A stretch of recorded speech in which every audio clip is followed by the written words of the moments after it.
Good morning. Yes, good.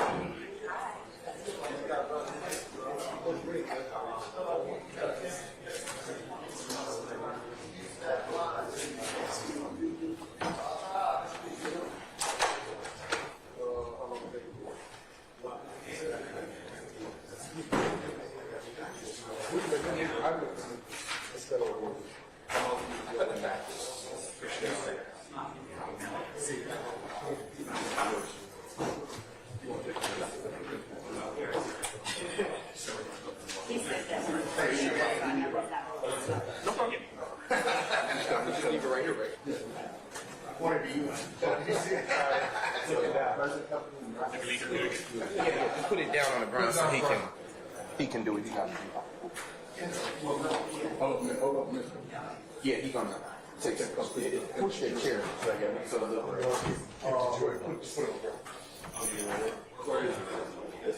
yeah, that's fine. That's fine. Turn the chair. Yeah, turn that chair. Is this zero? Yeah, this. You want to stop me? Maybe just stop. Turn the chair up. Yes. You check.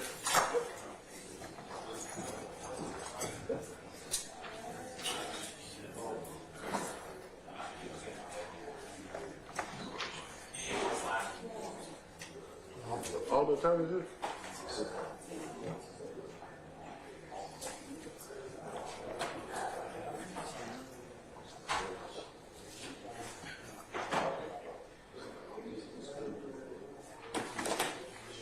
There's a little bit more slack.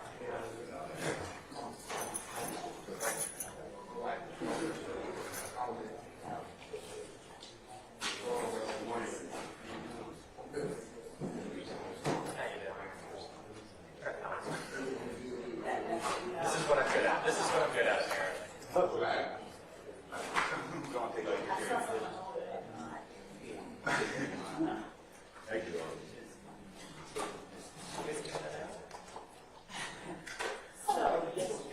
Yeah.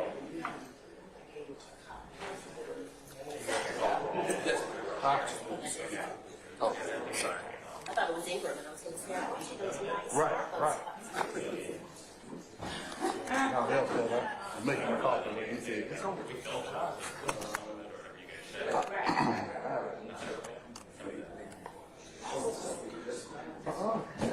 I like that on something right now. I like that on something right now. You went now? Oh no, I know you done it. I know you can go through it.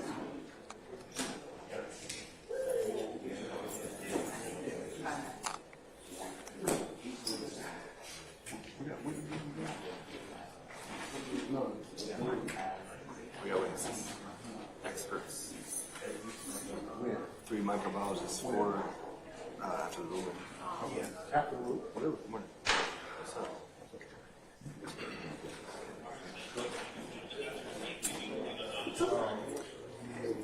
Okay. Experts. I'm like, I gotta make it quick.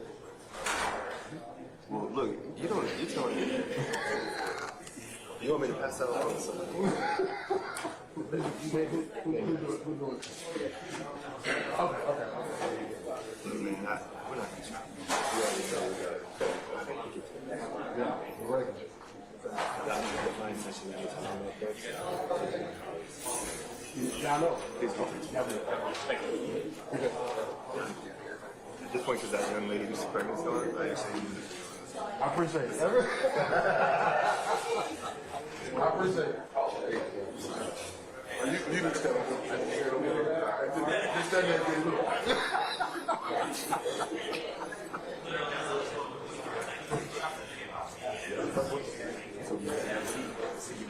Hopefully get it on my car so I can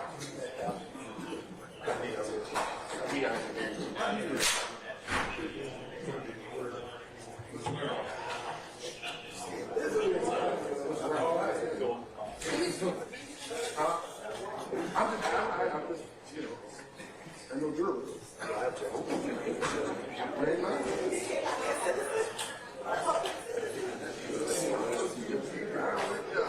I see them, I start sweating. I mean, this is a long day. Right.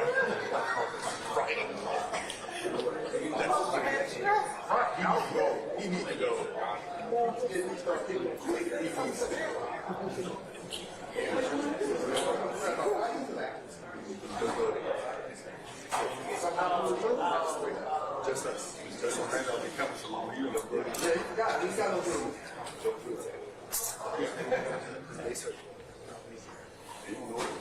Yeah, You got an issue.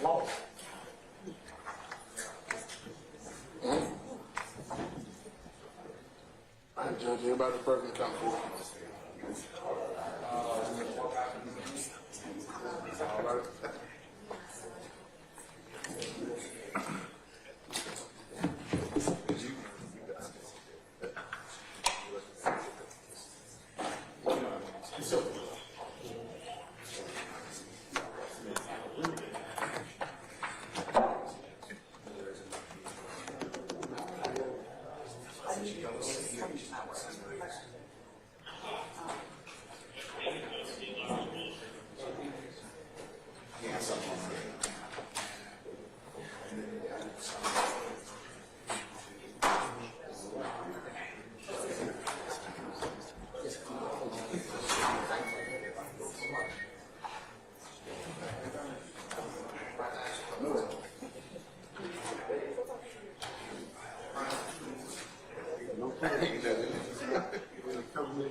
She ain't she ain't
Just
Yeah, that's fine. I have a problem.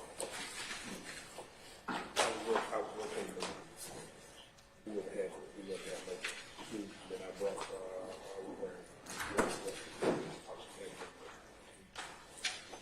but they just think that, they just go ahead, keep them in the background.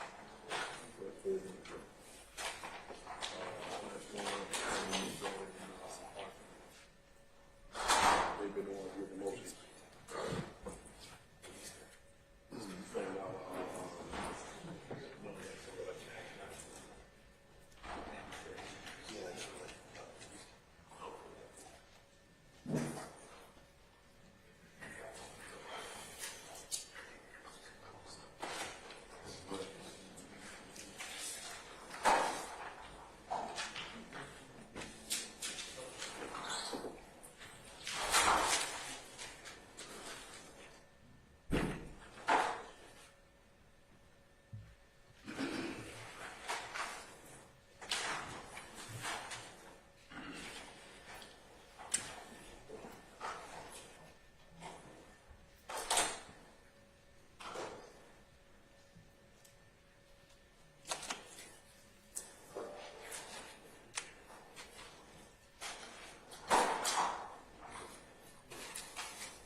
Good morning, councils, interested parties. We're back on the record of the matter of the state. Oh, who's not here? I'll take care of it.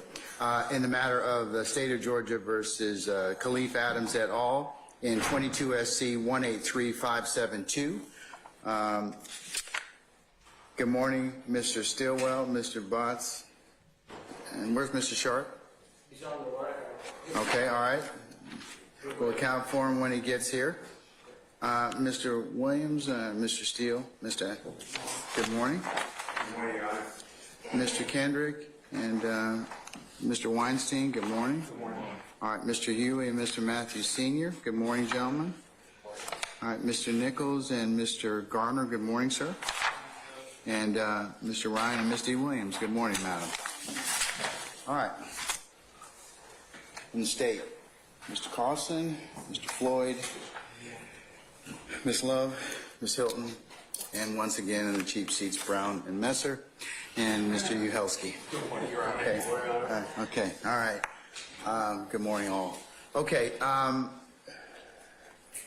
let me go ahead and like I said, when we recessed last night, courts had an opportunity to ponder the issues that were presented yesterday in terms of the admission of lyrics or the exclusion thereof. So, to that extent, the court has considered the state's motion in limine to admit evidence of lyrics, the state's supplemental motion in limine to admit evidence of lyrics at trial, the state's amended particularized motion in limine to admit evidence of lyrics at trial, the opposition to the state's second supplemental, and motion in limine to admit evidence of lyrics at trial filed by, and on behalf of Mr. Kendrick, and argued by Mr. Weinstein, as well as Jeffrey Williams' motion in limine number 2, 1, and 2 to motion to strike, as well as Mr. Shart's oral motion, and the court will also consider it for any other lyrics that may be sought to be admissible in the trial of this matter. Specifically, I have considered the arguments of the state as well as the arguments of the defense. I'll kind of go through those in just a second.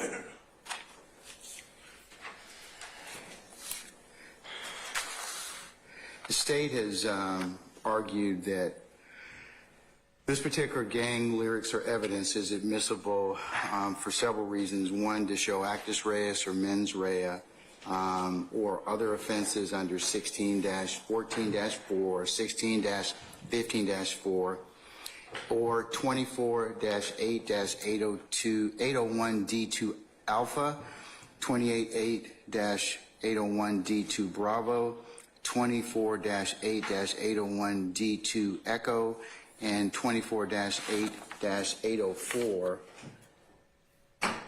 B3, specifically, as well as 16-15-3, 16-15-9 for those particular relevant purposes. The court is well aware that there are several gatekeeping functions that the court must perform in determining logical relevance under 401, presumptive admissibility under 402, and legal relevance under 403. The defense has argued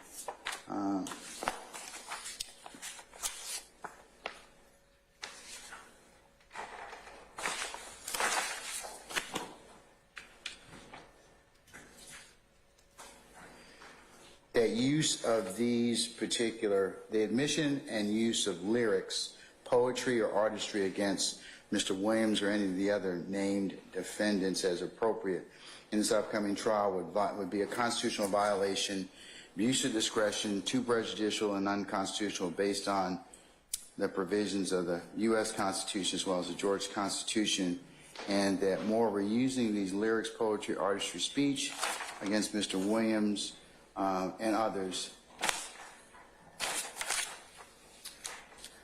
would be racist and discriminatory because the jury would be poisoned, prejudiced by these lyrics, poetry, artistry, speech as the same as unlawful character assassination. The defense has asked me to exclude these particular lyrics, poetry, words, speech, artistry from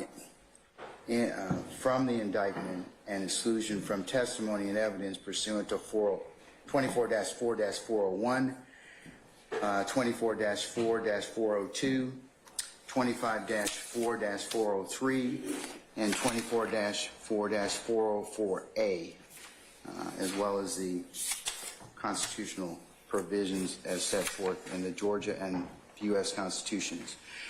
Mr. Williams, as well as others, have asked this court to further suppress any video, photographs, posts, or images that deal with these particular lyrics, words, speech, poetry, artistry, to be excluded from trial as well in total, and that these videos are protected speech as articulated by the same aforementioned provisions of the Georgia as well as U.S. Constitution.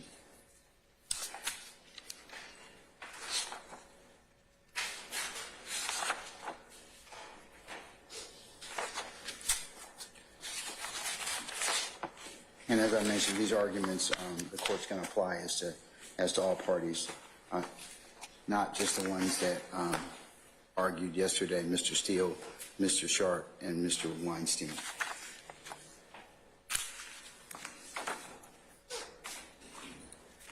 The court also, in considering this particular ruling, considered under the provisions of 24-1-104, which is the conditional admissibility or screening determination that this court may make.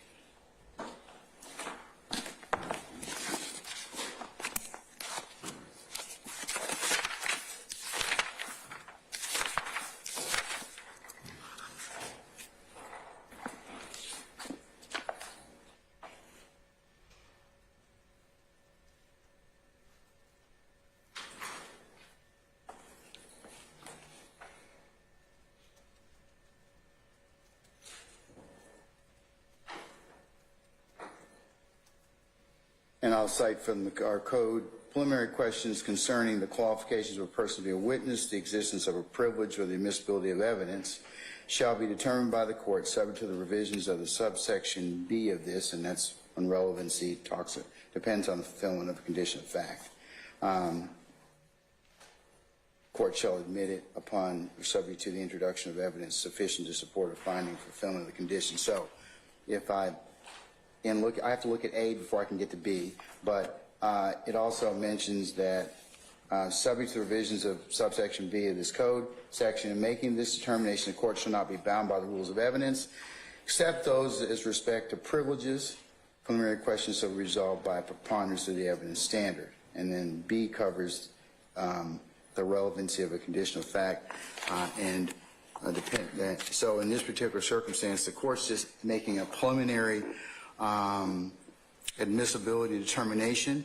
Of course, anything that the court may rule upon at this point in time will be subject to a complete foundation being met and may be subject to other additional objections. But the court has considered, in terms of 104, states 1 through 20, as well as defendants 1 through 4. Mr. Weinstein, thank you. We got the PowerPoint you presented yesterday. We also have D2, D3, which is, I believe, the drive, and D4, presented by Mr. Steele, and D4, which was the chart that Mr. Steele circulated for the courts and parties' consideration. So I've considered that universe of conditionally admissible evidence for my consideration on the ruling, on this particular ruling. The court has also further considered in making this ruling the commonality of specific lyrics as they relate to the issues of mens rea and actus reus. Also, the court has also considered that, depending upon the proof presented in this case, and that YSL, its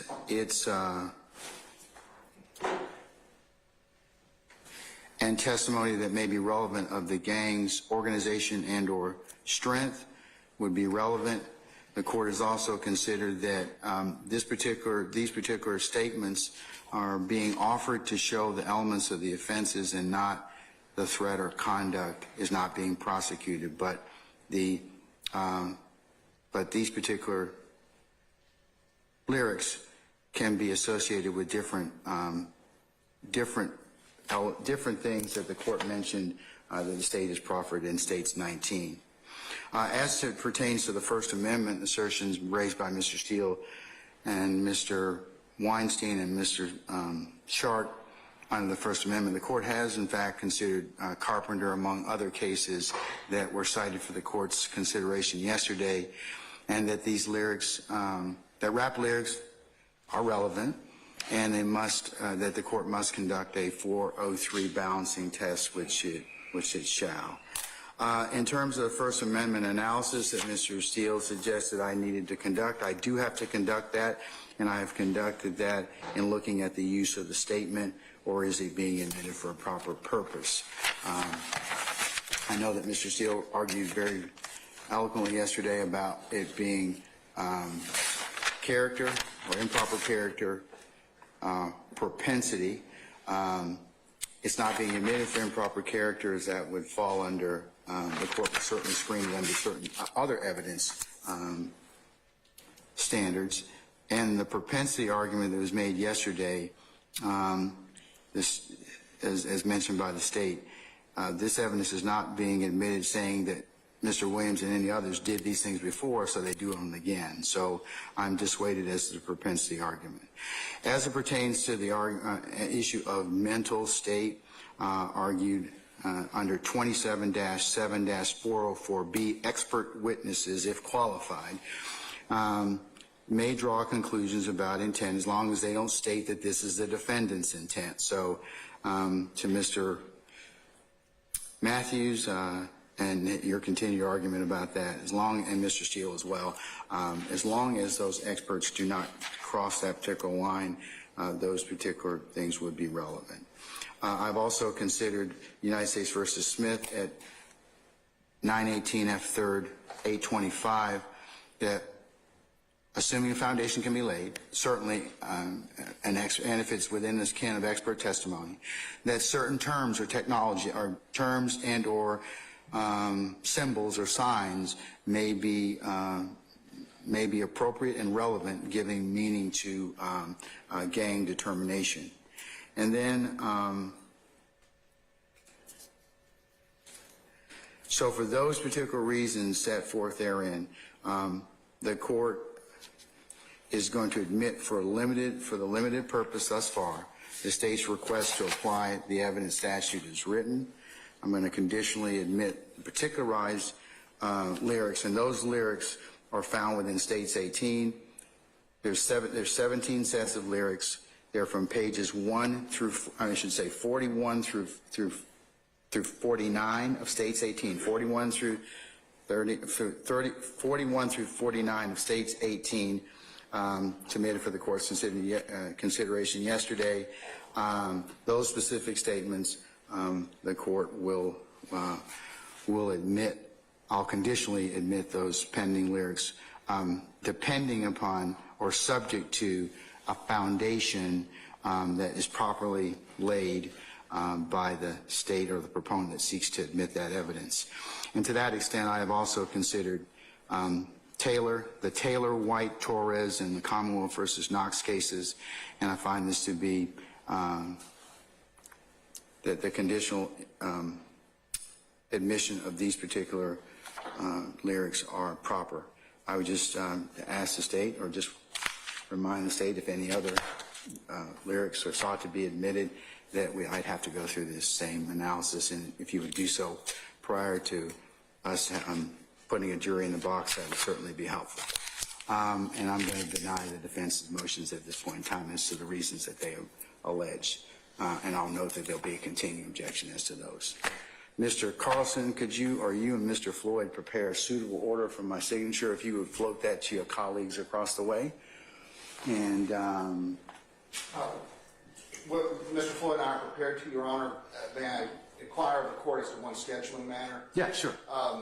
We have, Mr. Floyd's unavailable next week, so could we get this order to you by, say, the 22nd, that Wednesday before Thanksgiving? We would be prepared to even work through the... You'd be the only person here then, okay? Right. Understood, Your Because Honor. I don't plan on being here that day. Can you get it done by the 20th, sir? 20th or 21st? Yes, Your Honor. Yes, Mr. Floyd signaling it first. Okay, Mr. Floyd, what date for you, sir, will work? 20th? That's it. I'll make the 20th work. Okay, all right. So Thank you. that order just needs to be circulated and filed for our consideration by the 20th, okay? All right. Understood, Your Honor. Okay, all right.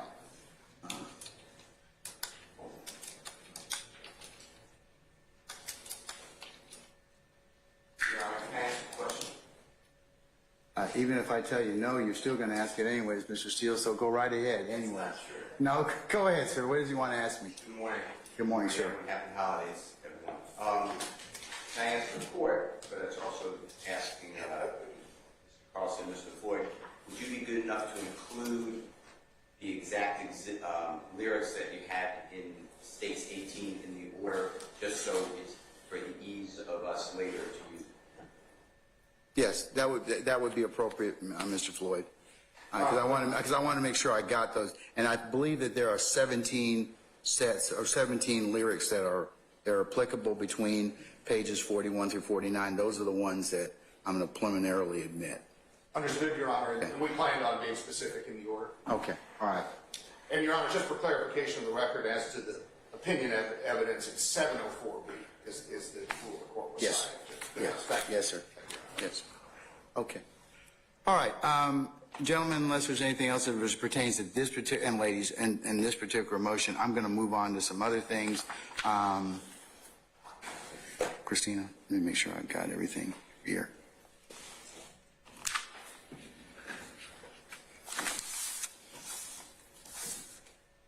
Oh, D3 was rap on trial, Miss Weaver. Yeah, so I believe we have, do you have a copy of that up here? Okay, you do? Okay, all right. Okay. All right, then we can turn to, at this point in time, Ms. Hilton and Ms. Love, ladies, to the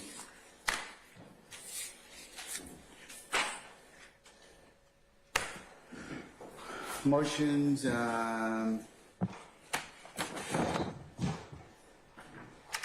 Robert, in terms of firearms, and Mr. Bernini and the other scientists you have today. Okay. Your Honor, those witnesses are coming in. Mr. Floyd, I have excused. You certainly may, sir. Thank you, Your Honor. Unless you have any other business before me at this time. Okay? We'll be getting to work, Judge. Okay.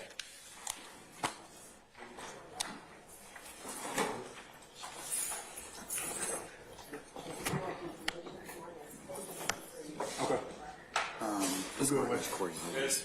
Just get clean copies because I think I wrote on Mr. Stevens. Okay.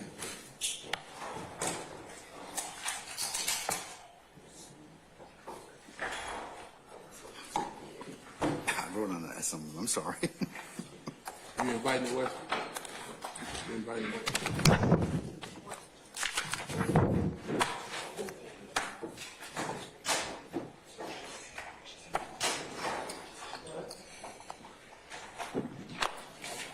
You good? You good? Good.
Judge, you ready?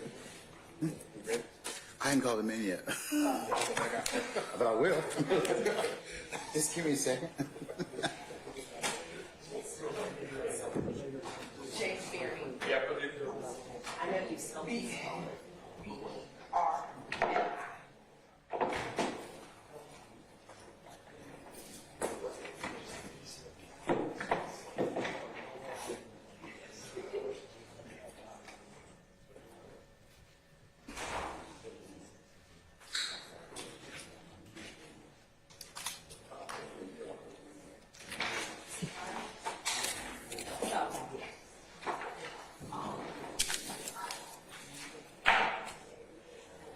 Okay, you all are ready at this point in time, Mr. Bierney? Agent Bierney, okay, all right. We can call him Agent Bierney at this point, okay? All right, thank you.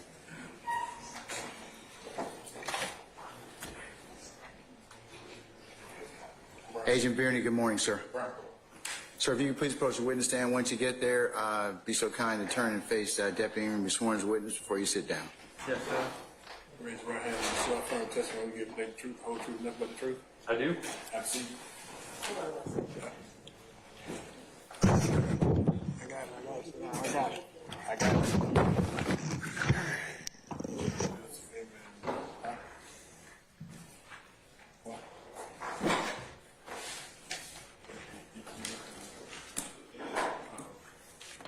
State and spell your first and last name for the course, please. Yeah, first name is James, last name is Bernie, B-E-R-N-I. And Agent Bernie, where are you employed? I'm a special agent with the Federal Bureau of Investigation. And how long have you been with the Federal Bureau of Investigation? Going on 16 years. And can you tell the court, what do you do currently for the Federal Bureau of Investigation? Yeah, I'm part of the FBI's CAST team, C-A-S-T. And how long have you been with the CAS team? I've been with them since 2015 and full-time with them since January of 2019. Agent Bierney, what does CAST mean, sir? CAST stands for Cellular Analysis Survey Team. Okay, thank you, sir.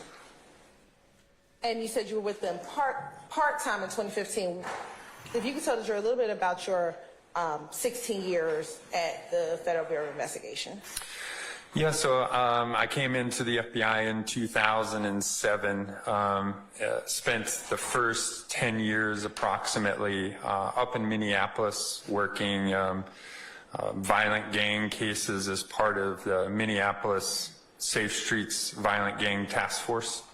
So working gun cases, drug cases, violent crime cases, and then started doing CAST part-time in 2015. Got certified as a CAST member in 2016, excuse me, and then transitioned over to full-time CAST, meaning that's all I do is cell phone analysis in January of 2019. Okay. And we're going to get to more detail about the CAS. Prior to working at the FBI, tell the court a little about what you did prior to working or joining the FBI.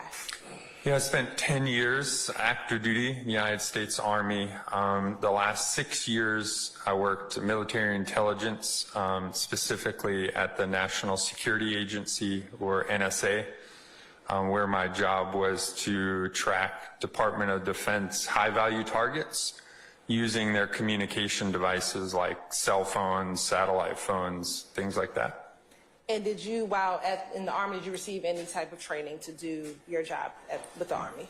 I did, specifically about a year's worth of training from National Security Agency and then some other private contractors on, radio wave theory, radio wave communications, things like that. Okay. And did you go to college? I did. Where did you go? I graduated from Auburn University in 1998 with a criminal justice degree. Now we are going to transition into CAS. You told us that CAS is the Cellular Analyst Survey Team. If you can tell the court about the background of a typical CAS agent. Yeah, so CAST, again, Cellular Analysis Survey Team. It's a team stood up in 2009 by the FBI once the FBI noticed an increased use in cell phone records in criminal trials. So CAST team members like myself specialize in historical and active cell phone mapping and tracking of cell phones and social media devices. So typical background, most CAS agents have been lead investigators or case agents for multiple years. Most of us have an extensive background working violent crime matters, again, like homicides, robberies, things like that. And do you have to receive training to become a member of the CAS team? We do. We receive over 400 hours of specialized training from both private and government contractors, again, in things like radio wave theory. How does a radio wave move through space? We also receive training from cell phone manufacturers. So we bring in Apple, Samsung, LG, and they talk to us about how does the device work, the device being the cell phone, how does it work in the network? But probably some of the most relevant training we receive is from the cell phone providers themselves, meaning T-Mobile, Verizon, AT&T. They come in and they'll teach us how does their network work from the time that you place or receive a phone call till that call is terminated, what happens on the network, and how is that interactions recorded in their records, and then how would you use their records to find or track a device historically. And have you been trained with all the providers that you just named? Yeah, both initially in training in 2016, but we also meet with the providers annually and get recertified in our gear, and also get updates from all the major providers every year on, when is 5G voice going to be everywhere? When is 3G going away? Are there any changes that we might see? So that way we have the most up-to-date and current information to discuss at trials and to use for our analysis. And earlier you said that in 2015 you got your certification and then you became full-time. What did you have to do in order to get a CAS certification? So the CAS certification was in 2016. I just started with the unit in 2015, going through all of their training. The training, again, is about 400 hours of training, and it culminates in two-week courses, so a total of 4 weeks at the end. And that's where we get all the providers to come in and teach us about that. We also get a crash course in cell phone architecture from Florida Institute of Technology. And then we do some testimony training. And then there is a hands-on and a written test in which you have to score 80 or above on both to get certified. And did you pass your examination? I did. Now, after having your initial certification, do you continue to get additional training? You said with the cell phone companies, they'll come in every year. Do you get any other additional training outside of what we already discussed? We do. We try and meet with other folks within the industry. We just received training from Life 360 a couple months ago. We received training from Snapchat. So again, any social media or telecommunication partners that we can develop a relationship with, we'll conduct training with them as often as we can. And have you had the occasion to provide training to others in the area of cellular analysis? I have. I'm part of CAS training cadre. So I've taught the basic course, which is our introduction course. It's a 2-day course that we teach to law enforcement, and that is, what records are available, how to obtain records via search warrant and other means, and then how to read those records and map those records so that you can, determine the location of the device in a general area. So I've taught that, I think 13 or 14 different times in 8 different states. I've also conducted, taught at our advanced course, the CAST advanced course, which is the next level up. That's a 4-day training for folks that continue within our CAST certification. I've also conducted training at International Homicide Investigators course.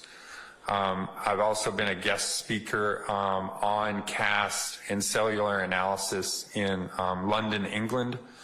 And I've done some CAST work as well in Mexico, Ukraine, and the Caribbean. Okay. If you could tell the court briefly, what is historical cell detail analysis? Yeah, so by law, all the service providers have to keep track of every mobile device on their network. And they do this in what's called call detail records, or CDRs for short. Think of the CDR as like your old school phone bill when we used to get like a paper copy of that, right? It would have our number, the other number associated with our call or text, the date and time, the duration in seconds, be it a 30-second or 60-second call. But then there's also information relevant to the providers and to law enforcement, and that is the cell phone tower and sector or side of the tower that's used for each of those calls, texts, or data sessions. In addition to the call detail list, the providers also have to keep track of all cell phone towers in their network in the United States, and they do this in what's called the tower list. And so that will have a street address or a latitude, longitude spot on the earth of where every cell phone tower is, and then the makeup of its sectors or sides. And that tower list is uniquely numbered, meaning in the T-Mobile network, if we're looking at T-Mobile tower 1, 2, 3, there's only one tower labeled 1, 2, 3 in their entire network. So it's like a fingerprint within their network. So historical call detail analysis is basically taking the call detail records when an activity occurred, like a call, putting that together with the tower list, the where.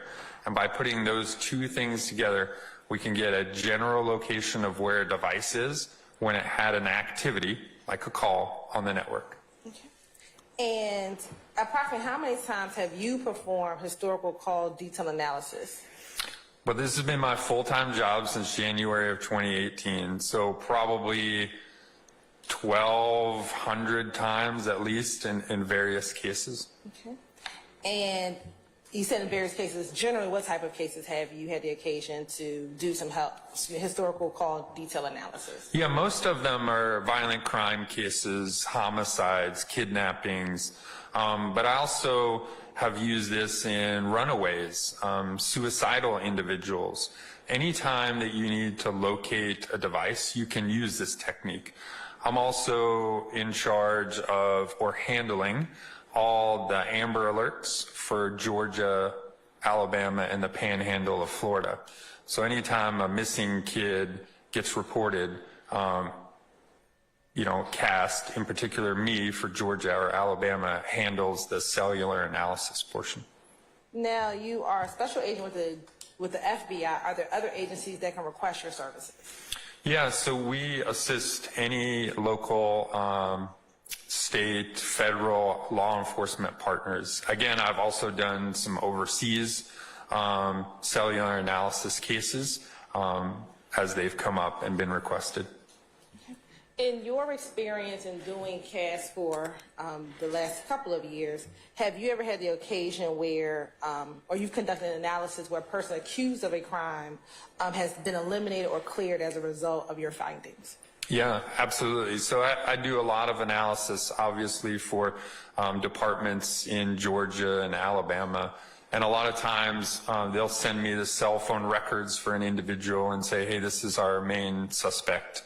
Let's just say in this homicide case, he says that he was in Florida, let's say, And it's quite often where I'll review the records and help certify someone's alibi in a different part, and therefore clearing them as a potential suspect in a particular case.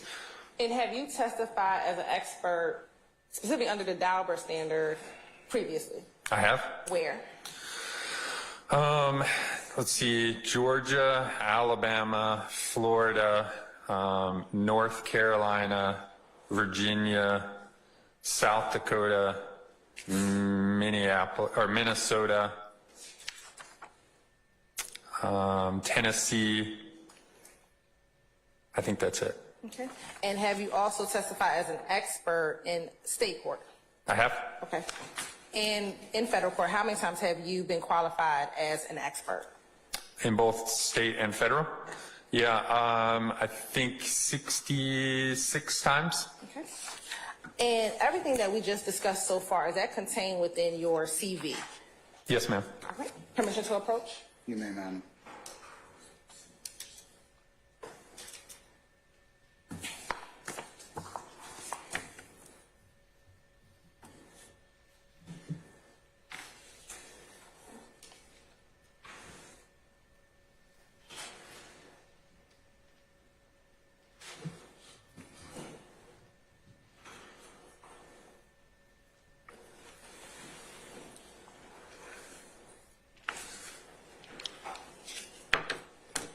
Agent Byrne, I'm going to show you I've shown you what's been marked as Stacy Exhibit number 1 that I've shown to opposing counsel.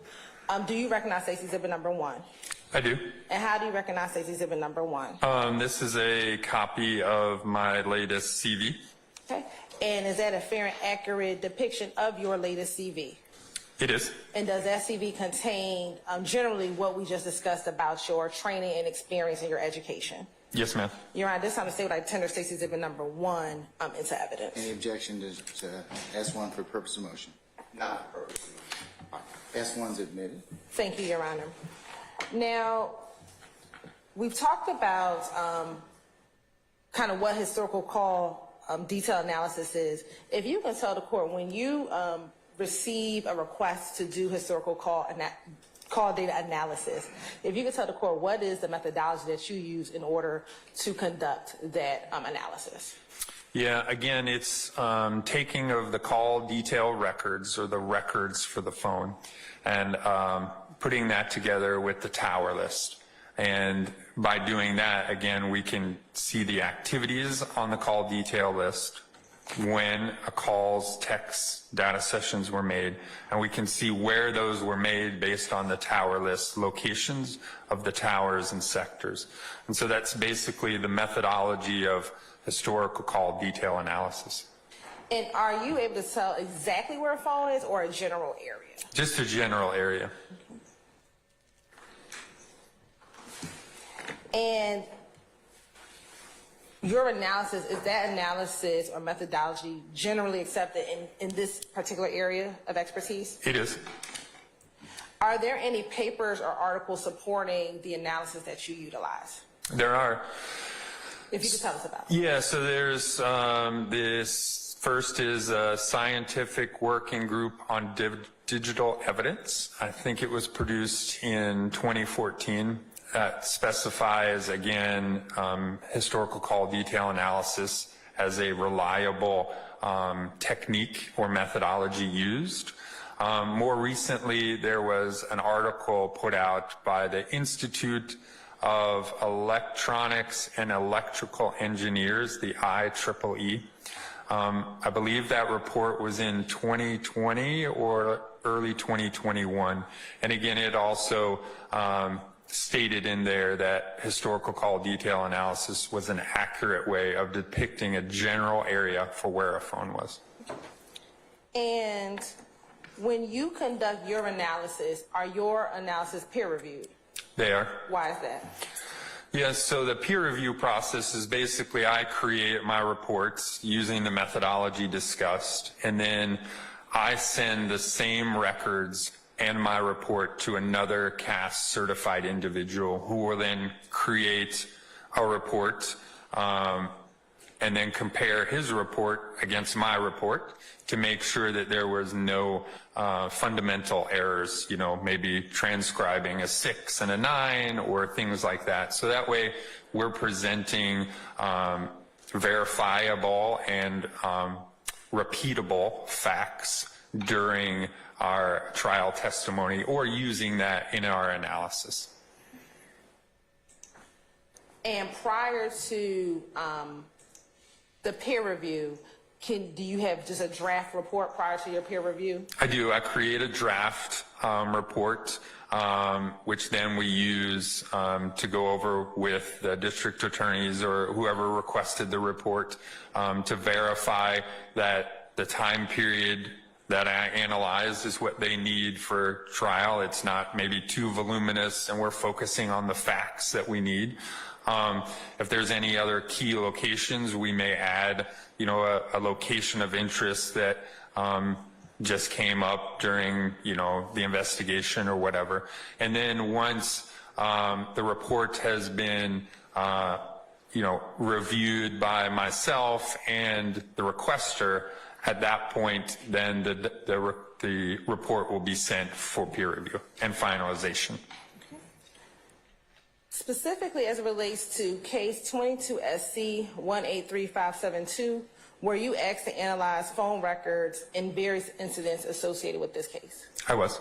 And specifically, when doing that request, were you able to conduct any cell phone analysis? I was. Right. How many final reports did you generate so far? I think 3. And then is there a draft report that's still pending? There is. All right. And as it relates to the 3 final reports that have been drafted or completed, did you follow the same methodology that we just discussed earlier? Yes, ma'am. In addition to having them peer reviewed. Yes.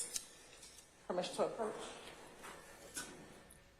And were you able to, for the 3 that have a final report, were you able to, I guess, produce a report in those cases? Yes, ma'am. Right.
You've taken about 4 minutes already, Mr. Matthews. Come on, let's go.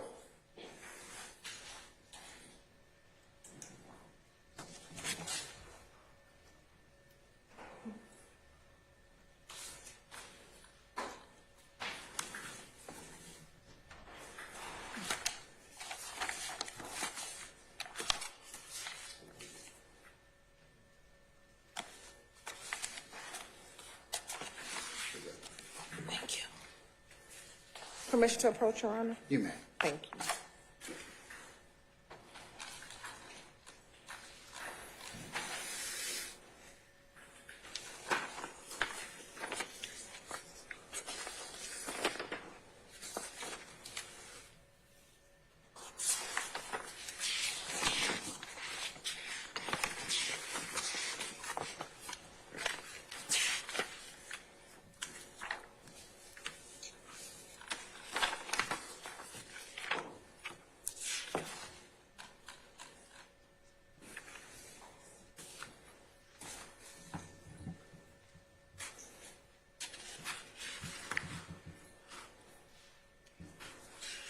I'm showing you what's been marked as, State's Exhibit 2, 3, and 4.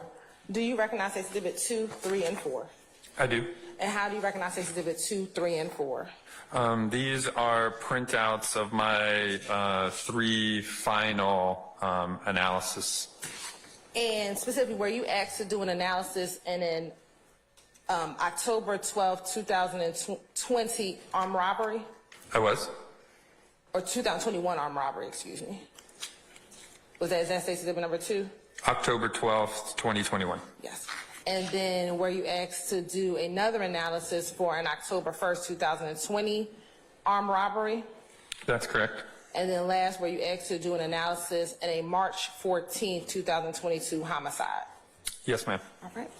And again, were you able to do an analysis based on cell phone records in the same method that we just spoke of earlier? Yes, ma'am. And were you able to complete a report that was peer reviewed? Yes, 3 separate ones. All right.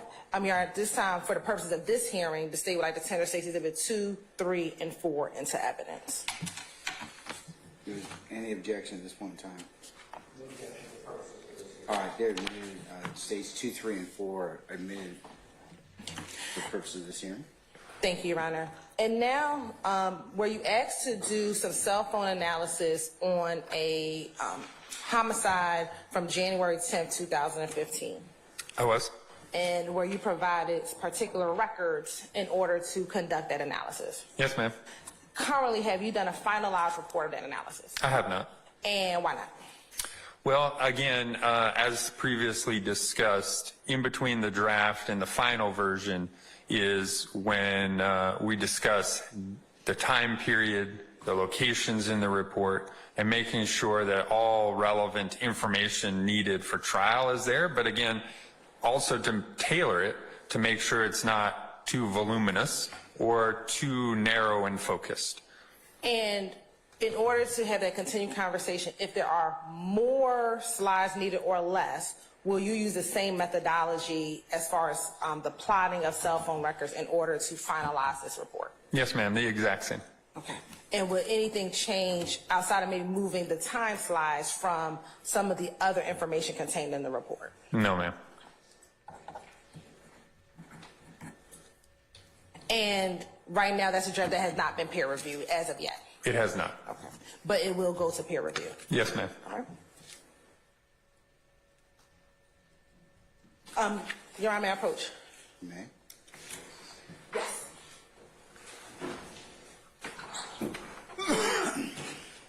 I just showed you what's marked as State's Exhibit number 5. Do you recognize it? I do. And how do you recognize it? Again, this is a printout of the draft analysis for a January 10th, 2015 incident I was asked to analyze. Okay. And again, did you do the same analysis as we just previously discussed? Yes, ma'am. Same methodology used in this report as in the 3 peer-reviewed reports. Your Honor, this time, for the purposes of this hearing, the state would like to tender State's Exhibit number 5 into evidence. Any objection? States 5. Yeah, I don't have an objection, it is a draft, that's what Okay, all right. I'll admit it at this point in time for the purposes of this hearing.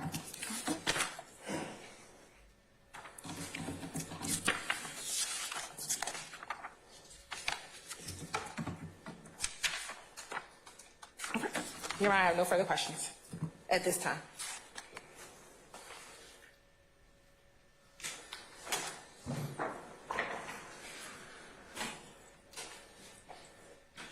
Are you asking for Mr. Barini to be designated as any type of expert matter? I am, but I was going to wait till if there was a voir dire. But Your Honor, this time to say would like to tender Agent Barney as an expert in historical call detail analysis and cellular technology under the standard in Daubert. You said there's expert in area of historical call detail what? Detail analysis and cellular technology.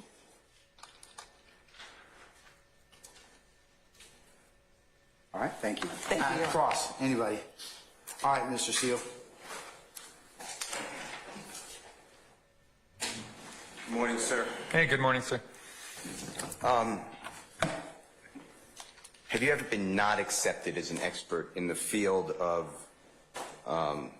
for which the Honorable Chief Judge Glanville is thinking about deciding whether to qualify you today? No, I do not believe so, no. Okay.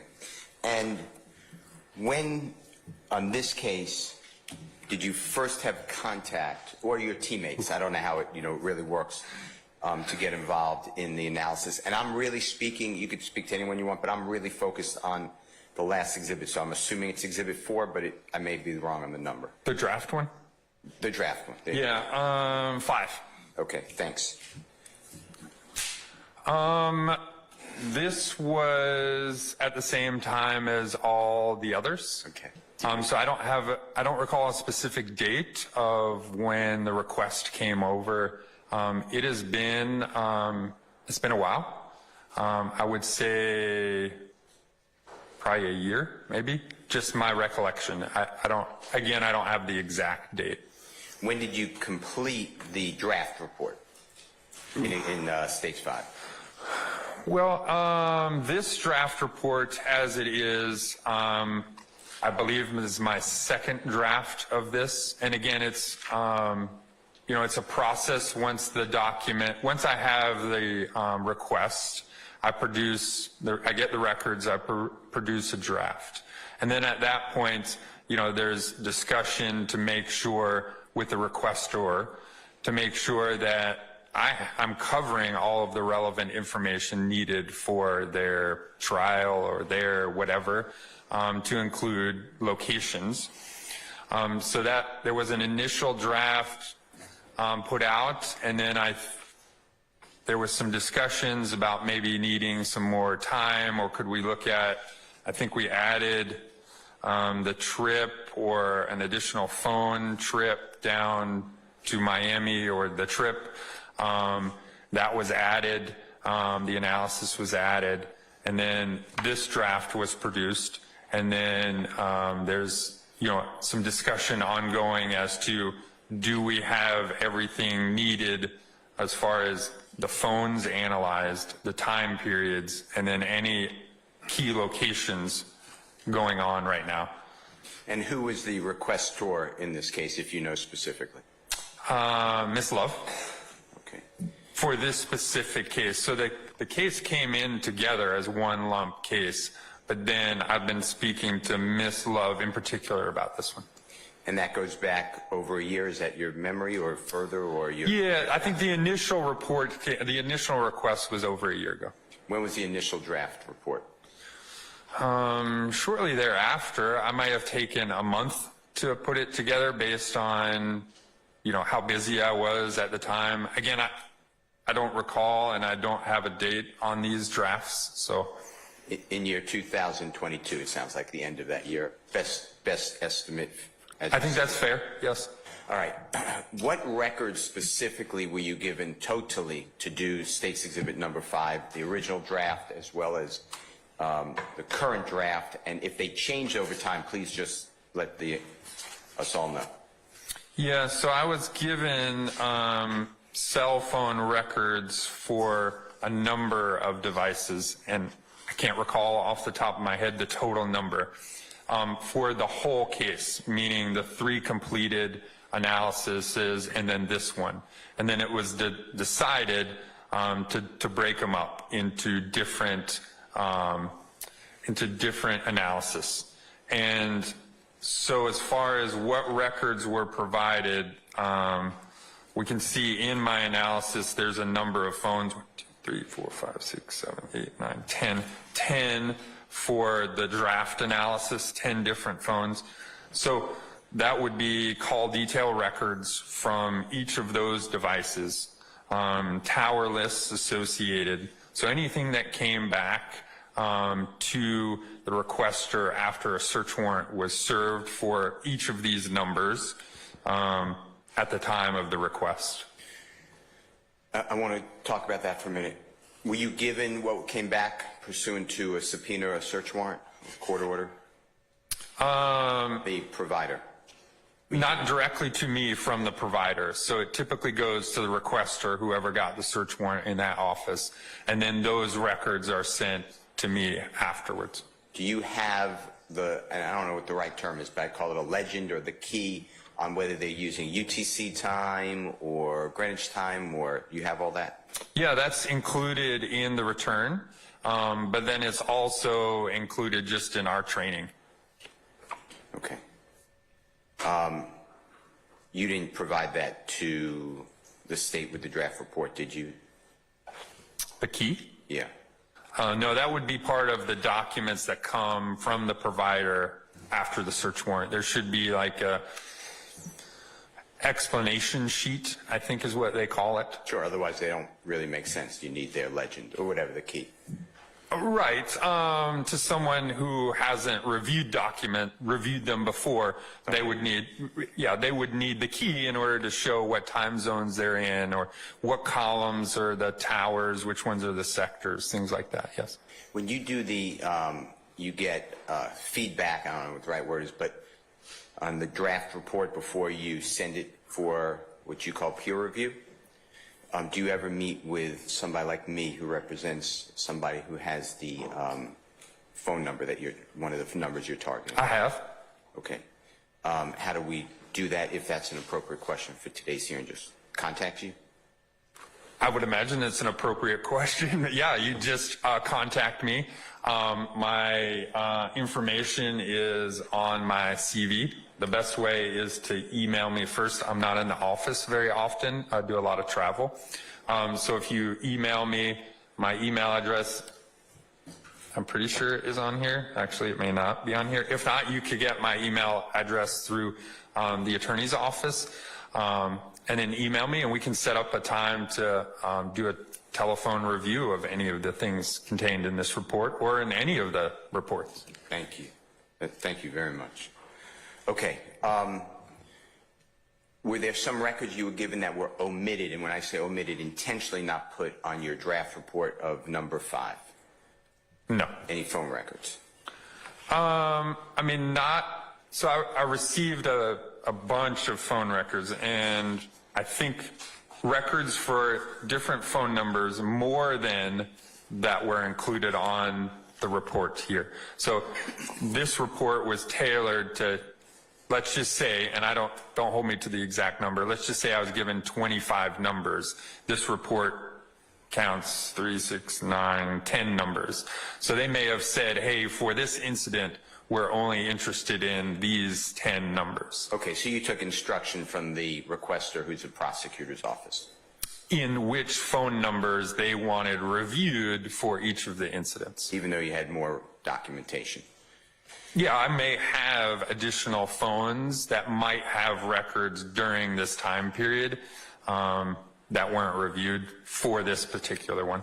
Now, in your training and experience, I heard you talk about the fact that there are sectors. And yes, sir. Is that alpha, beta, gamma? Is that correct? Yeah. Okay. Correct. And on your report, I noticed that you have it like in a perfect circle with perfect 60 degrees starting at the top. And I really don't know what degrees those are. I'm assuming, I could assume, but out of the 360, it's split into 180 over to 60, and then 60 to 120, and then the third one would be the balance. Is that how you did it? Correct. So in the United States, approximately 90, it changes a little bit, 94 to 95% of all cell phone towers in the United States are what's called 3-sectored towers. So they take the one pole and they divide that pole into 3 equal segments. And so by doing that, you take a full circle, 360 degrees divided by 3. That gives you each sector being approximately 120 degrees. Again, these are just guides to show a general area. Of course, cell phone signals doesn't end always at that 120, right? It may Like we'd be dropping every call, I guess. Right. It's not a hard line painted on the concrete where it says at this point you're going to this other tower or sector. But in a general methodology, we see the 120 degree sector to be the most common use. And again, that sector in real life could be 118 degrees or 122 degrees, but 120 seems to be the most common approved and used methodology. How about also, you know, in reality, do you know, and if you don't know, just say that's not part of your training, can the sectors be slightly to the right, slightly to the left, long way to the left, so you're not really getting it in that perfect, I don't know if this is the right word, but Y? Do you know what I mean by the Y shape? Yeah, the V kind of shaped part. Yeah, with the line coming down. Yeah, so yes, that's true. So we drive test towers in cases where we need to, and that is taking out equipment that was recommended by the cell phone companies themselves, and we can see the actual footprint of what the tower is. That is an extremely time-consuming technique, and it's used in some cases, but also not in others, because if we're just looking at general movements of a device, I don't need to say, hey, this sector ends exactly at this spot versus this spot 10 yards away. If I'm just talking in generalities, which is what most of our testimonies is. But yes, the way an antenna works is the power goes out the middle of the antenna. So we get an azimuth direction, basically a compass heading out of 360 degrees. It may say sector 2 is pointed toward 120 degrees. Well, that's the middle of that sector. Now, if you think of the sector as like a flashlight beam, right? I turn on a flashlight at night, it is most concentrated in the middle, but I have usable light to the left and to the right of the middle. And that's kind of the way the RF energy is. So in the middle is where we get the most concentrated. But as it gets to the edges of that 120 degrees, we get less usable light or RF energy. How about the, in this case, I presume since you got involved approximately 2022, and that we're talking about in States 5 records from 2015, there was no drive-by to make an analysis of where the actual sectors are. Is that fair to say? Yeah, we like to do our drive tests, obviously, as close to the incident time as we can. Sure, otherwise. Yeah, but we accept in most cases, unless there's a network says, hey, tomorrow we're getting rid of all 4G, we're just going 5G, right? Then anything previous to that would be useless. But we tend to do drive tests upwards of a year and a half away. We try not to push it too much further than that. Okay, so instead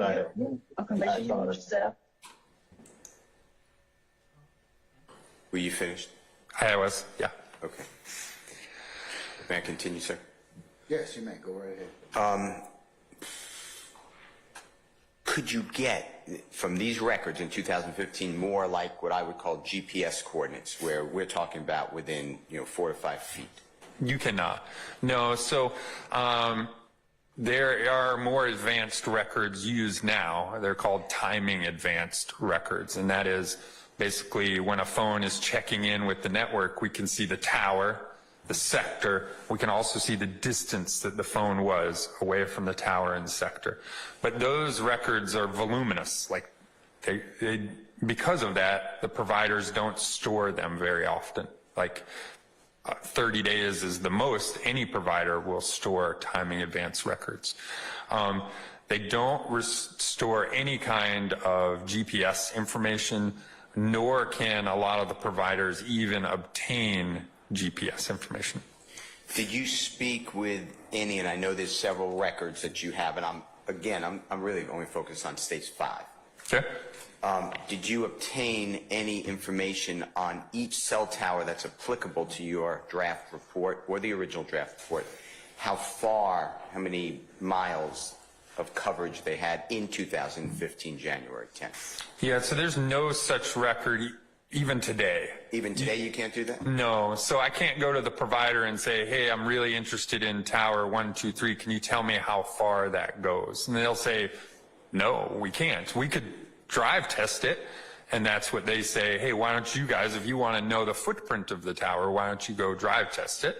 And that's what we do if we have to know the distance of it. There are theoretical models that cell phone providers would use, but those are all proprietary information. And again, it's just scientific information based on, their best guess of what tower and sector coverage is. So it's not something we can rely on to do over and over again. These are guesses is what I hear. You don't rely on it is what I'm trying to say. We do not. Okay. Nor can we obtain them even if we wanted to. Do you have any idea, and I don't want you to guess, we're here to qualify you, or maybe not qualify you. Right. But how far does, in 2015, in the cell towers that are used in states 5, and I'm not talking about Miami, I'm focused on the Atlanta towers, how far, if you have an opinion, and then I'm going to ask you, though, all the questions about how you get to that opinion. I want all the background. How far the cell towers, power, how many miles do they go out? And if you don't know, that's fine. Just say, I'm not sure. Yeah, so it really depends. And the reason I say that is because you just brought up like Miami, right? So if we're talking a downtown area where people live and work, there's more towers and more sectors because they have to be able to provide more coverage to people.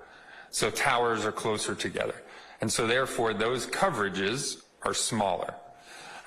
In rural areas, as we start to get away from downtown Atlanta and we start to move to some other areas, the towers and sectors get farther apart because there's not as many users that they have to provide coverage to.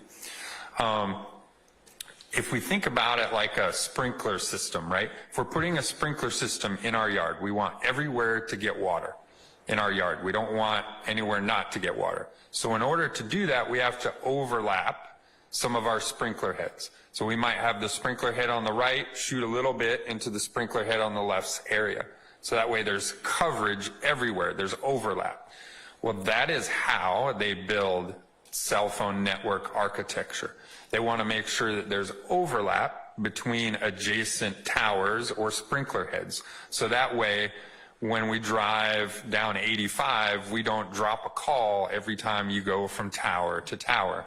It hands you off in between. So I talk about that to go back to the distance between the towers. Again, it depends. Like if towers are closer together, the coverage area could be a half mile to, a mile total coverage area that it could cover. In more rural areas, that could get upwards of 5, 6 miles in a really rural area. Do you have on your oath, so I know you're under oath, what is the coverage area in Atlanta in the 2015 January 10th towers we're talking about? And if you don't know, I'm not trying to trick you. If you don't know, say, I don't know. Yeah, so again, we don't know without drive testing what the specific coverage area is, but I've done a lot of this. Obviously, I cover all the Amber Alerts. I look at records every single day and find people using it. So in my training and experience, I can estimate, but I don't know specifically what the range is unless I drive test it. Okay.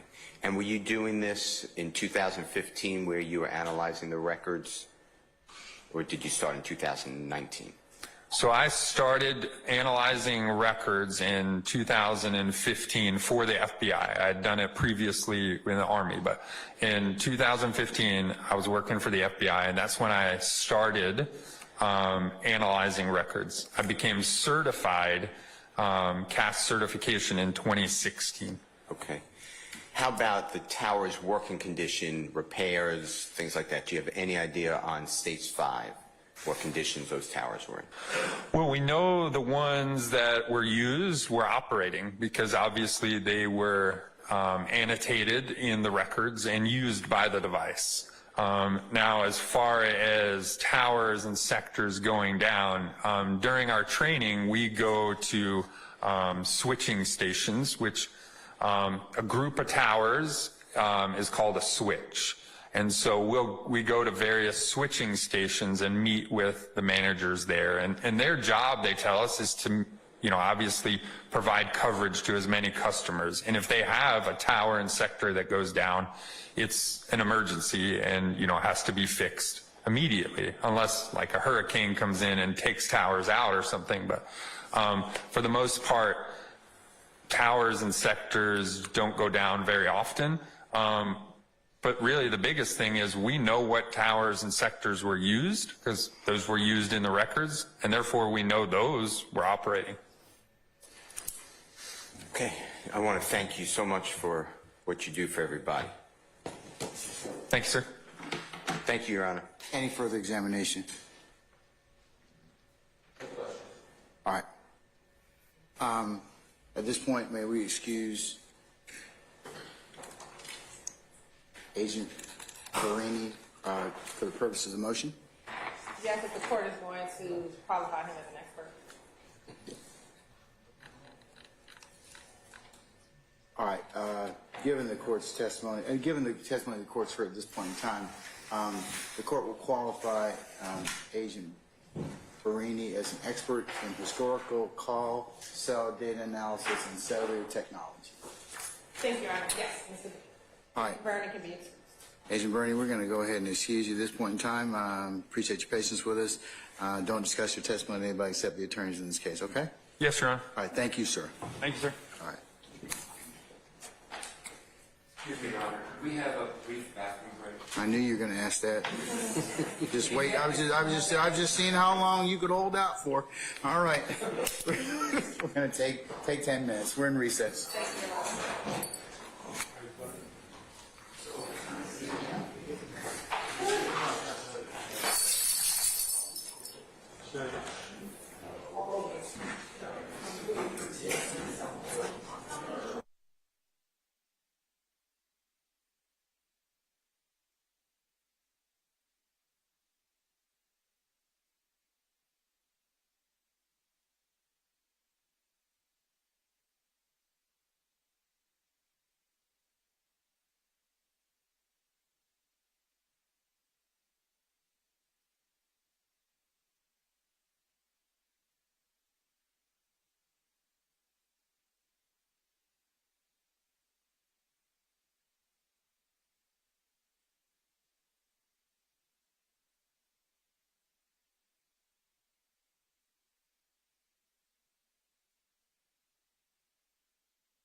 What time is it?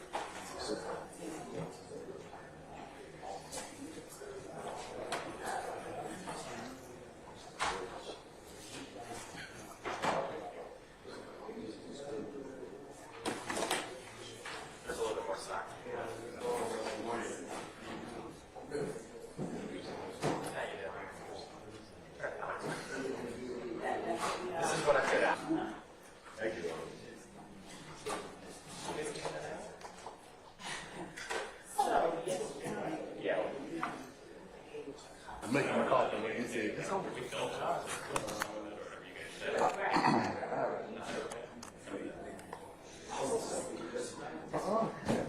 I like that on phone right now.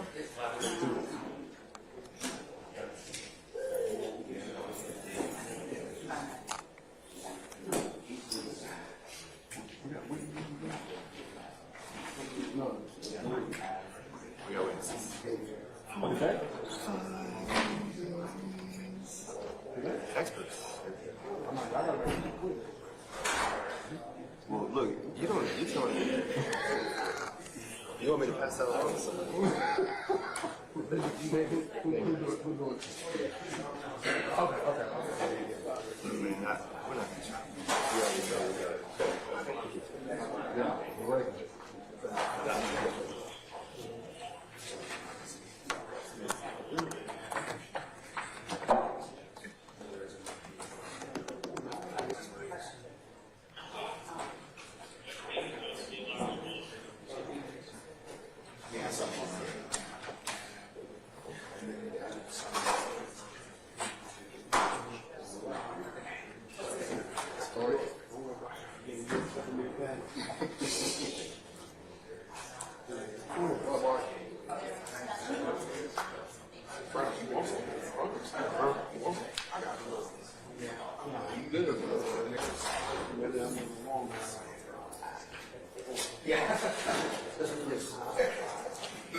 North, North.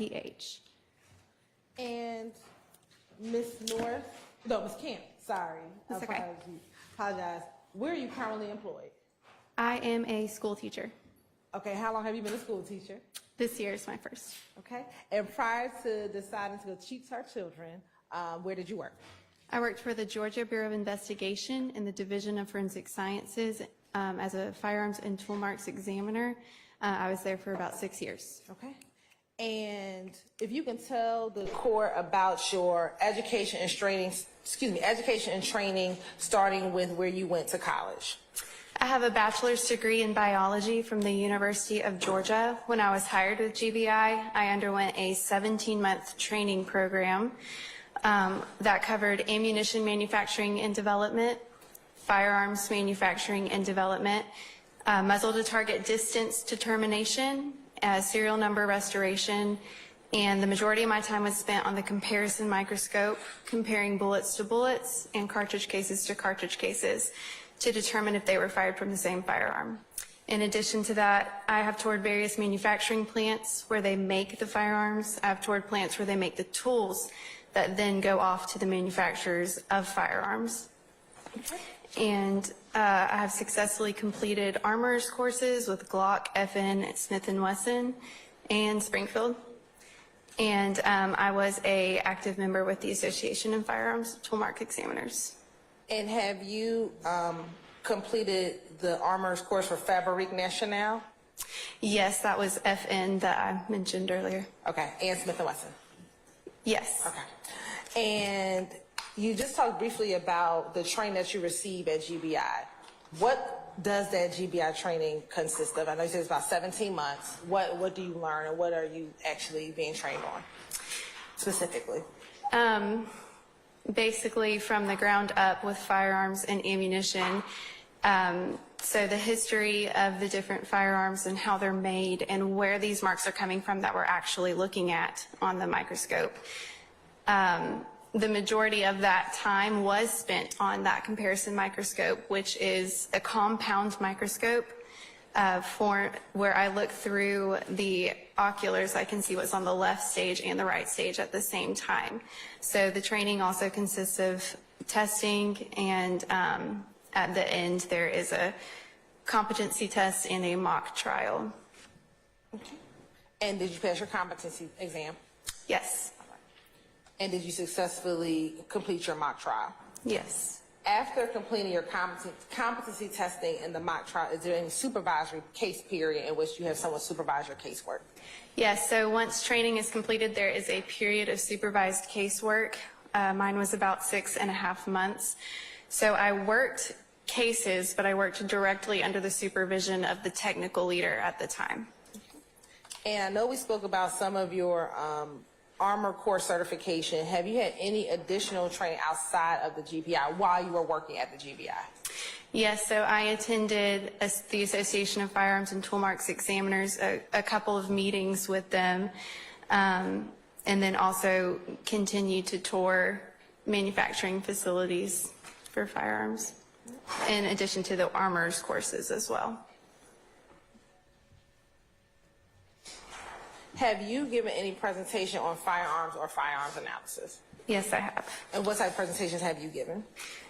I have given discipline meeting presentations regarding cleaning methods to clean bullets to be able to see the markings, and teardrop apertures, so that comes into play when we're looking to determine what type of gun fired cartridge cases. Additionally, I have given a presentation at GIPSTIC to train new officers and agents in what services the GBI provides for firearms analysis. Okay. And have you had the occasion to train or mentor others in firearms and toolmarks? Yes, I did oversee in the GBI. I worked with the technical leader to oversee the training of determined type weapon, which was, again, looking at bullets and looking at cartridge cases and determining what type of weapon fired them. So I trained examiners, I believe about 20 trainees under me on that, in addition to revolvers. I oversaw the revolvers with the technical leader as well. And I did supervise casework for, I believe, 3 or 4 scientists. And have you ever been published in any articles regarding firearms analysis? No, I have not. Okay. Have you done or read any research regarding firearms? Yes. Okay. Tell us about that. The Association of Firearms and Toolmarks Examiners maintains a journal, an AFTI journal, so all of the members receive the up-to-date research multiple times a year. In addition to that, they keep a database as well, so that has always been a solid resource for me. And I apologize, I know what GIPSTIC is. You said GIPSTIC earlier. What is GIPSTIC? My mind is blanking at the moment for what it stands for. It is the Georgia Peace officer training. Right. It's where they go get trained police officers.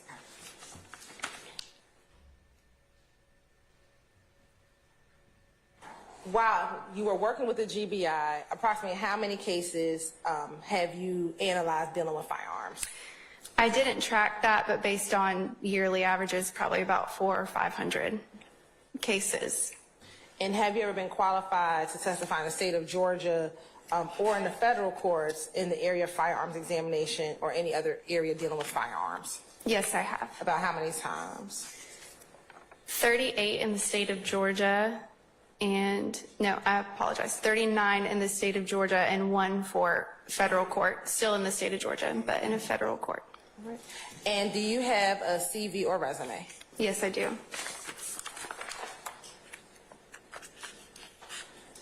You good? May I approach, Your Honor? You may now.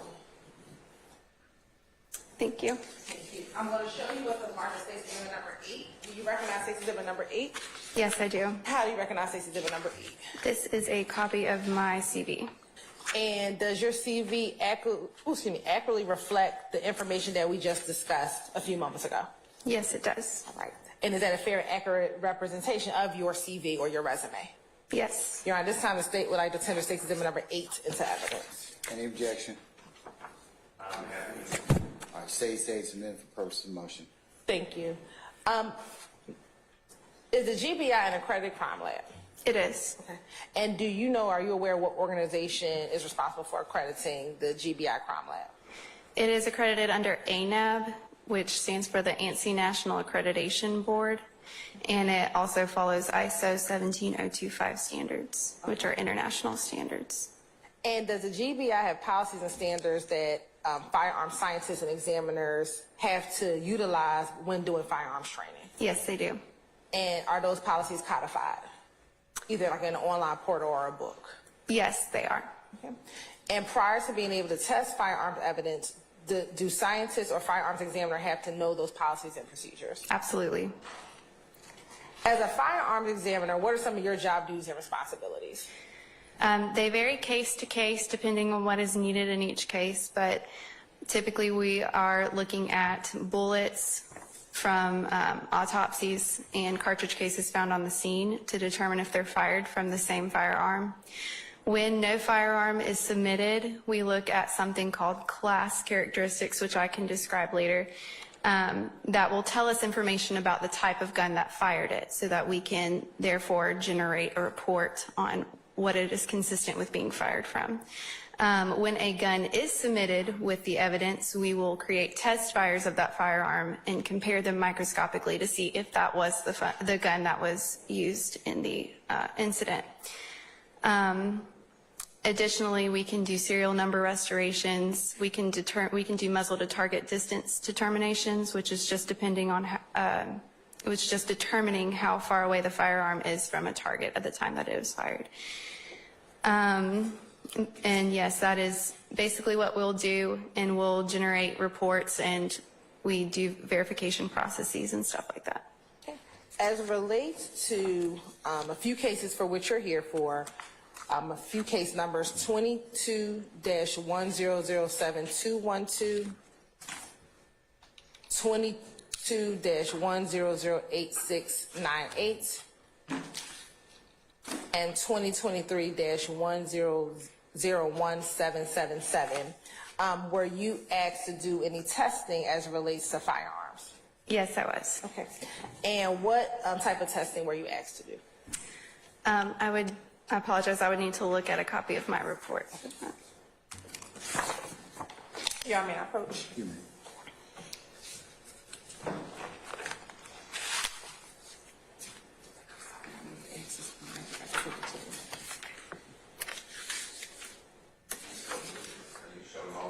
Yes.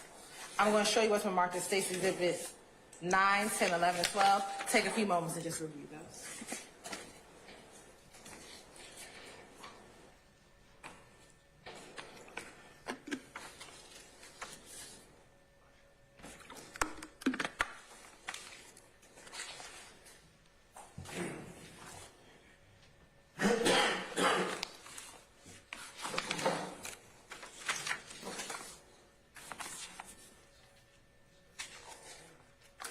Yes. And looking at State's Exhibit 9, 10, 11, and 12, are you familiar with what I provided to you? Yes, I am. And what did I hand you? Copies of my official reports. Okay. And looking at State's Exhibit 9, 10, 11, and 12, are those a fair and accurate copy of the reports that you generated in the case numbers that I just referenced? Yes, they are. Your Honor, for the purpose of this hearing, the state would like to tender State's Exhibit 9, 10, 11, and 12. Objection to evidence. All right, any further objection on states 9, 10, 11, and 12? Hearing none, they're admitted for purposes of this hearing. Okay. So I'm going to ask very generally, as it relates to State's Exhibit 9, 10, 11, and 12, what were you asked to, what was requested of the GBI? So for States Exhibit 9 and 10, I was given two 40 caliber bullets, and I was asked to compare them and determine if they were fired from the same firearm. Okay. And as it relates to State's Exhibit number 11 and 12, Yes, so I was given 11 5.7 by 28 millimeter cartridge cases, and I was asked to compare them to a FN 5.7 pistol. okay. And looking at State's Exhibit 9 and 10 and 11 and 12, do they appear to be duplicative of, first, let me start with 9 and 10. Do 9 and 10 appear to be duplicative of one another? They do. Okay. And then looking at 11 and 12, do they appear to be duplicative of one another? They also do, yes. Okay.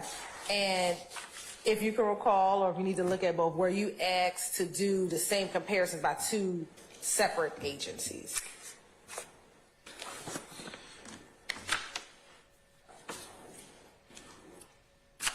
So for 9 and 10, this was the Atlanta Police Department and the Fulton County Medical Examiner that submitted the evidence. And for 11 and 12, it's the Fulton County District Attorney's Office. And does that appear to all be the same evidence that was all submitted in all four of the all four of the GBI reports? I apologize. Can you repeat the question? Sure. Let me bring it. For 9 and 10, does that appear to be the same evidence that was compared? Yes, it was, and that is very typical. When two cases are related, there will be two reports generated that are typically identical. Okay. And then the same for 11 and 12? Yes. All right. Now, generally, if you can explain to the court, how do you, when you're given items to compare, such as a bullet and a firearm, if you can walk the court through the process of what you do when you get, say, just a cartridge case or a bullet and a firearm? Okay, so I'll start with describing a cartridge, if that's okay. Yes. A cartridge is a single unit of unfired ammunition consisting of 4 major parts. It is unfired, so the bullet is seated inside of a cartridge case. Inside of the cartridge case is gunpowder, and at the top of the cartridge case is a primer. So when a firearm is fired, a firing pin will strike the primer, causing a spark, igniting the gunpowder within the cartridge case, building pressure to send the bullet down the barrel.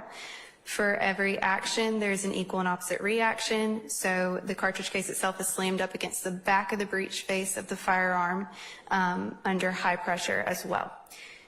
So in this metal-on-metal interaction, the softer metal of the ammunition is picking up marks from the firearm that fired it. So that is what I'm looking at when I do these comparisons. I look at 2 major types of characteristics. I'll look at class characteristics, and then I'll look at individual characteristics. Class characteristics are very general characteristics.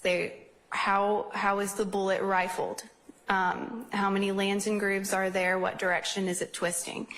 The shape of the firing pin, location of extractor and ejector. They're very general characteristics that a group of firearms of the same model are going to share. Individual characteristics is the other type of characteristic that I'm looking at. Those are picked up from random microscopic imperfections that happen during the manufacturing process of that firearm. So those are what will tell me what specific firearm fired it if I have a firearm to compare them to. Okay. And specifically, let's looking at State's Exhibit number 9. what was requested of the GBI? I had two .40 caliber bullets that I compared to each other to determine if they were fired from the same firearm. Okay.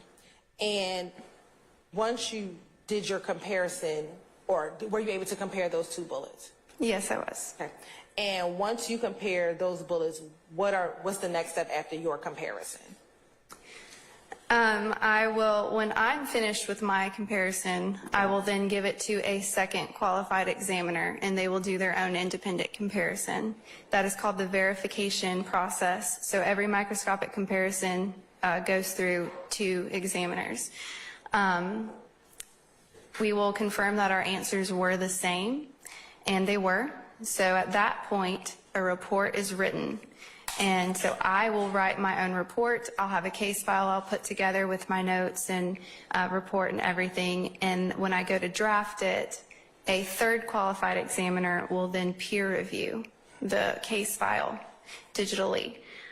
So they will then make sure that all the policies were followed, and according to everything they see in the case file, they agree with all of the decisions that were made. Okay. And in order to do your initial comparison, when you get those 2 bullets, what would you do?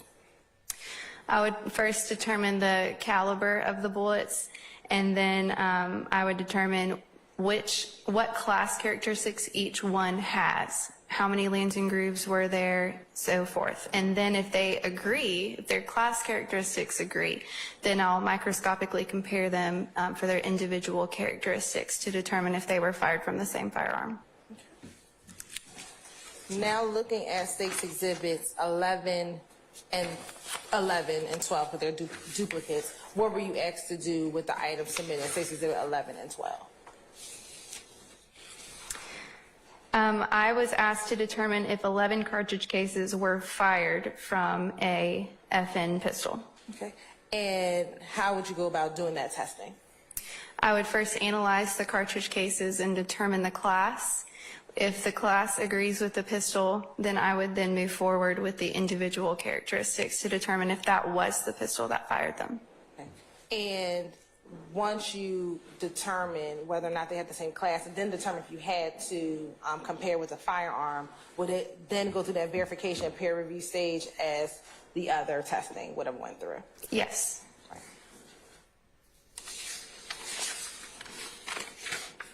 Now, the technique or the comparison technique that you've just explained about, how long has that technique been in existence?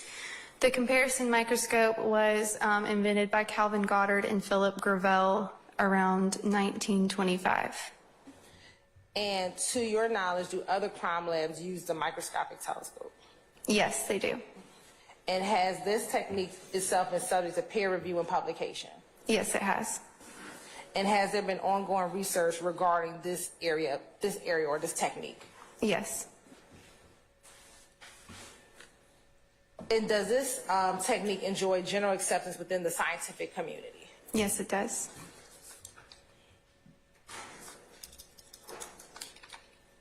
And again, with both State's Exhibit 9 and really State's Exhibit 11, did you follow the same procedures that we just discussed? Yes, I did. And were all, in both 9 and 11, were they both verified and then peer reviewed? They were. All right. And did you get a result for your testing?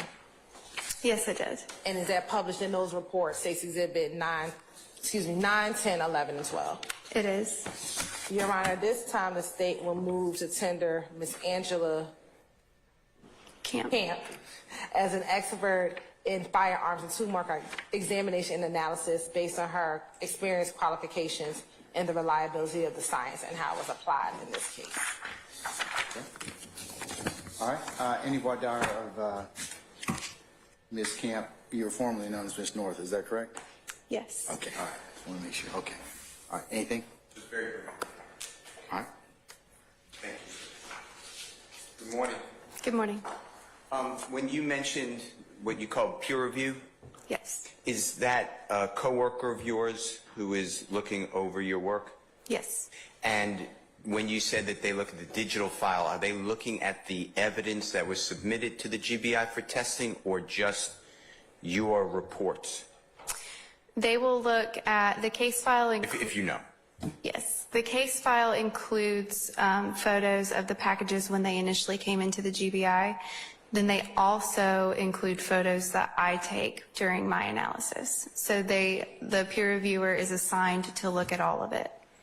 And under the microscope to see the lands and grooves to do the comparison, or do you know? The verifier will do that. The peer reviewer will only look at the photos that I did take microscopically.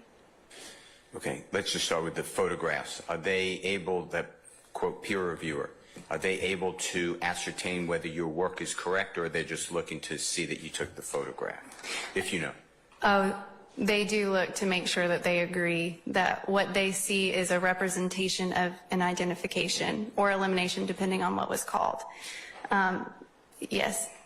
How about the verifier? Who is that in the process?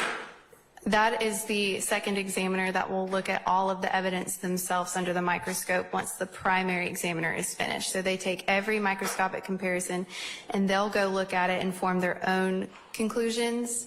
And then the verifier will compare their conclusions with the primary. And if they're not the same, the case is inconclusive. And if they did come to the same conclusions, then it moves on to the process. Thank you so much. Your Honor, thank you. Anybody else? All right, hearing none, the court will, based upon what's been presented thus far, designate Ms. Angela Camp, formerly known as Ms. Angela North, as an expert in the area of firearms examination. Anything else? No, not All right, may we temporarily excuse Ms. Camp for the purposes of the motion? Yes. All right, Madam, I'm going to go ahead and excuse you for the purpose of the motion. Thank you for your patience with us. Don't discuss your testimony with anybody except the attorneys in this case, okay? Yes. All right, thank you, Madam.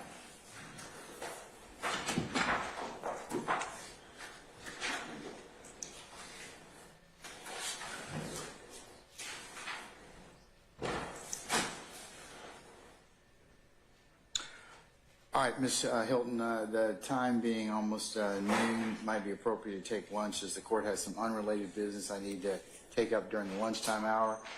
So I'm going to recess and ask that everybody come back at 1:30, and we will recommence, I should say, with your examination. How many of your experts? How many more people do you have, Madam? Your Honor,